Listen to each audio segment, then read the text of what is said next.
Véronique s'interroge sur le processus de recrutement. Quel est-il à la Poste? Alors, on peut peut-être l'expliquer clairement. Donc, De manière... c'est toujours le même processus. Après, ce sont les épreuves qui varient. Il y a toujours des épreuves écrites de présélection.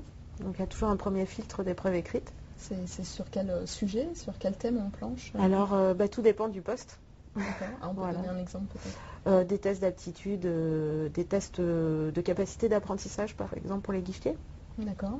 Puisque, comme disait Vincent, un guichetier, mine de rien, gère un nombre d'opérations diverses et variées assez incalculables. D'accord. Donc, il faut une capacité d'apprentissage. Et puis, les normes, les produits évoluent tellement vite, tellement souvent qu'il faut être capable de toujours apprendre plus. D'accord. Voilà, donc des tests d'aptitude, par exemple. Tests de connaissances techniques, éventuellement, quand ce sont des métiers un peu plus techniques. Ensuite, si les épreuves écrites sont réussies avec succès, il y a toujours un entretien avec un consultant recrutement interne.